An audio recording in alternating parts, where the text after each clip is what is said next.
मेरे साथ इस वक्त एबीपी न्यूज़ पर जेडीयू के कार्यकारी अध्यक्ष संजय झा मौजूद हैं बातचीत करने के लिए। और जिस तरीके से रिजल्ट्स आया है, 4 बाईपोल्स, चारों में एनडीए की जीत लगभग तय है, औपचारिक ऐलान होना बाकी है।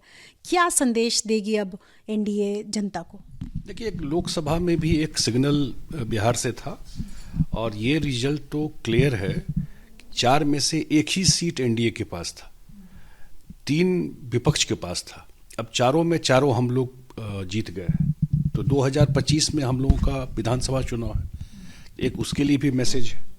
दूसरा मैसेज ये भी है कि बिहार में एनडीए का नीतीश कुमार के नेतृत्व में ये चल रही, उसका कोई ऑल्टरनेटिव नहीं है। ऐसी सीट भी जीते हैं जो हमारे पास 35 साल से नहीं था, हम कभी जीते ही नहीं थे। तो बड़ा क्लियर कट सिग्नल है। 75% जीत में जो एक ही सीट तो हमारे पास था, चारों का चारों जीता है। मुझे लगता है कि 2025 में एनडीए यहाँ से 200 से ज़्यादा सीट जीतेगी, इसलिए कि सामने में जो भी विपक्ष में है उनका कोई पब्लिक ट्रैक्शन नहीं हो पाया है। लोकसभा में भी यही रहा और इस उपचुनाव जिसको हम वही लोग बोलते थे कि सेमीफाइनल है, तो वो क्लियर हो गया इस चीज़। महाराष्ट्र की अगर बात कर लें तो बीजेपी अकेले बहुमत की ओर है और अकेले ही बीजेपी हीरो साबित हुई है महाराष्ट्र में। तो ये भी कहा जा रहा है कि महाराष्ट्र में इस बार बीजेपी बिहार जैसी गलती नहीं दोहराना चाहेगी। इसको लेकर क्या कहेंगे?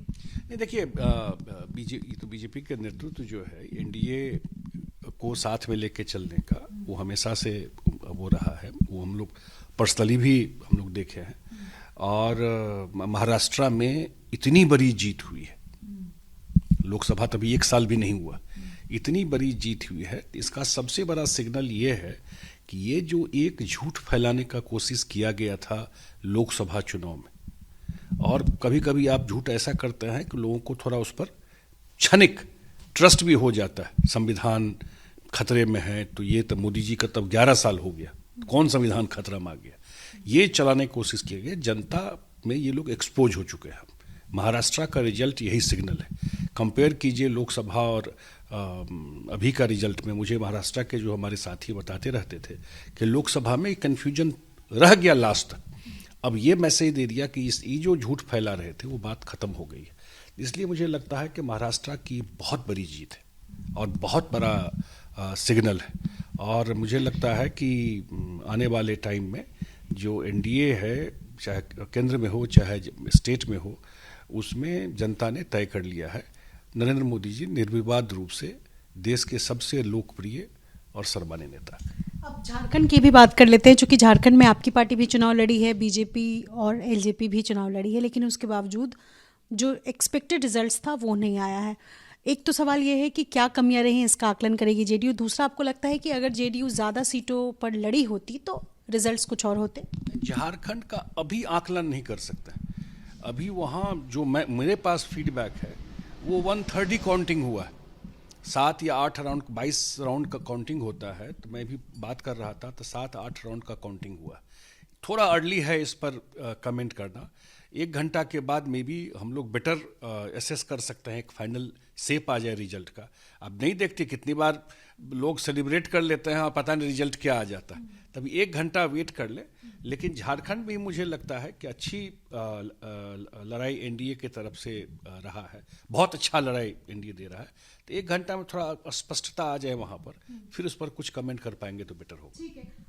नीतीश कुमार ही सर्वमान्य नेता हैं बिहार में, और जब भी इस तरीके से रिजल्ट्स आते हैं, जैसे इस बार 4 सीटों पर रिजल्ट आया है, लगातार नीतीश कुमार के नेतृत्व को लेकर भी सवाल उठ रहा था, विपक्ष उठा भी रहा था। अब लगता है कि उन चीज़ों को विराम लगा देगी जेडीयू और एनडीए। ये कभी हम लोगों में कभी कंफ्यूजन नहीं था इस बात को लेके, चाहे जदयू हो चाहे एनडीए हो। और मैं विपक्ष से ज़्यादा दिल्ली के मीडिया को देखता था कि दिल्ली का मीडिया ने नीतीश कुमार को वाइंड अप कर दिया लोकसभा में कि भाई नीतीश कुमार खत्म हो गए, बीजेपी तो कुछ सीट जीत जाएगी, नीतीश कुमार नहीं जीत पाएंगे सीट। तो लोकसभा में दिखा दिया नीतीश कुमार जी ने कि भाई बिहार में आज भी सर्वाधिक पॉपुलर और सर्वमान्य नेता है। और आज भी ये जो अभी जो बाई इलेक्शन हुआ है, 4 सीट पर जीते हैं, तो वो स्पष्टता बिल्कुल सामने में है। और आज भी नीतीश कुमार जो काम किए एनडीए के साथ मिल करके, बीजेपी के साथ मिल करके, वो अनपैरेलल है। जो भी बिहार के लोग हैं वो बेटर इस चीज को सब समझते हैं, अनपैरेलल है। इसलिए 20 में तो मान लीजिए कहानी कुछ आपसी कंफ्यूजन और बहुत सारे चीजों पर ये हुआ, लेकिन काठ की हांडी बार बार नहीं चढ़ती है। 2025 के चुनाव में बिहार में, and I am on record आपके चैनल पर, 200 से ज्यादा सीट यहाँ एनडीए जीतेगी। बहुत बहुत शुक्रिया हमसे बातचीत करने के लिए। तो जाहिर है नीतीश कुमार सर्वमान्य नेता हैं, जेडीयू इसे बता रही है, और जिस तरीके से चारों सीटों पर रिजल्ट्स आए हैं उसके बाद एक संदेश भी है कि लोकसभा चुनाव में जो रिजल्ट्स आए उसके बाद जिस तरीके से तमाम सवाल उठे, अब उन चीज़ों पर विराम लग गया है। एक बार फिर एनडीए ने 100% रिजल्ट बाईपोल्स में देकर साबित किया है। सहयोगी विशाल राय के साथ निधिश्री, एबीपी न्यूज़, पटना।